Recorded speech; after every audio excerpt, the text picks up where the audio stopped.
Salut, c'est Sandra.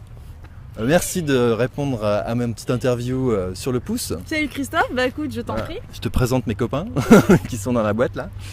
Et donc en fait, tu as fait partie de mes cobayes, tu as testé mon atelier savoir-être face caméra.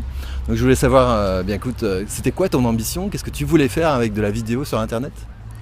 Eh bien moi en fait, j'ai en tête d'être infopreneur, c'est-à-dire de vendre mes compétences, mon expertise en ligne.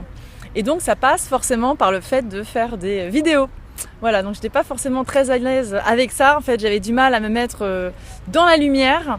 Et c'est vrai que grâce à Christophe, eh bien, je m'y suis prise à plusieurs fois avec des conseils de quelqu'un de pro. Donc qui avait un œil très, très, très avisé, on va dire. Et donc ça m'a permis de m'entraîner et puis de progresser petit à petit jusqu'à être de plus en plus à l'aise, voire très à l'aise parfois. Ouais, je confirme, tu es très à l'aise. Moi, je me souviens de certaines séances de coaching qui étaient super impressionnantes parce que tu as été très, très expansive, très extravertie et c'était génial de travailler comme ça avec toi. Je veux savoir ce qui t'a aidé le plus dans ce que je t'ai apporté. Qu'est-ce que tu as... Quelle est ta prise de conscience qui t'a permis d'aller un peu plus loin que ce que tu savais faire déjà? Alors moi, ma prise de conscience, c'est quand une fois tu m'as parlé de quelque chose en particulier.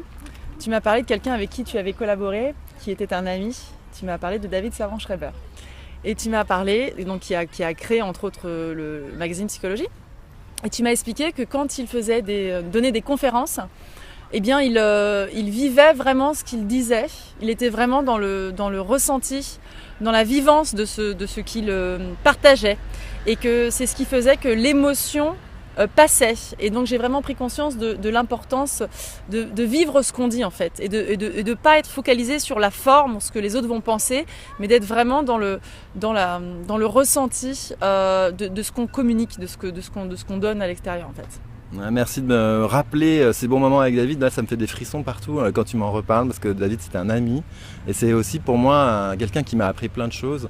Et il est décédé, mais parfois j'y pense et il m'aide dans ma progression professionnelle encore aujourd'hui, tu vois. Et donc je suis content que ce qu'il m'a transmis, je puisse le transmettre aussi à d'autres. Ouais, ça m'avait beaucoup touché ce que tu m'avais partagé. Ça m'avait vachement... Ouais. Et alors qu'est-ce qui te freine encore? Est-ce que je peux t'aider là encore maintenant aujourd'hui? Ou est-ce que tu te sens avec tout le travail qu'on a fait maintenant autonome? Est-ce que tu vas y aller? Tu vas faire des vidéos sur internet de façon de plus en plus fréquente? Je suis plus à l'aise évidemment, ça m'a permis d'être plus à l'aise. Mais après je pense que j'ai encore une marge de progression. Donc je pense que tu auras encore à m'apporter parce que ce que je trouvais vraiment intéressant c'est d'avoir cet œil extérieur et d'avoir des bons conseils sur des petites manies qu'on peut avoir parce que finalement quand on se prête à cet exercice que de faire des vidéos, eh bien on se retrouve à avoir des petits tics qu'on n'a pas du tout dans la vie de tous les jours et dont on n'a pas forcément conscience en fait. C'est vrai qu'en fait ce que je travaille à la fois sur la construction d'un message et puis sur le langage du corps. Mais le langage du corps pour moi c'est quelque chose qui est relié aux sensations, aux émotions et c'est en travaillant comme ça sur la profondeur de la personnalité de chacun que je leur donne les moyens d'être autonomes. En fait. C'est ça que j'adore dans ce que je fais. Voilà. Écoute, je te remercie beaucoup ce petit témoignage. J'espère que tu vas aller très très loin. Je suis là au bout du fil si tu as besoin. Et donc je te remercie et tu peux saluer toute mon audience à moi parce que c'est aussi une façon pour toi de te faire connaître. Bah oui, merci Christophe. Et je tenais juste à rajouter quelque chose, c'est que Christophe, on sent vraiment qu'il aime vraiment ce qu'il fait. Et on sent vraiment qu'il a un grand plaisir à le faire. Et c'est vrai que c'est très appréciable. Et forcément, il y a des choses qui passent du fait justement qu'il est tout à son affaire. Voilà. Je vous dis à bientôt. Donc moi c'est ça Sandra, déclencheuse de vie magique et vous pouvez me retrouver sur activerlamagiedelavie.com. Activerlamagiedelavie.com. Voilà. Joli programme. Allez, ciao. Ciao ciao.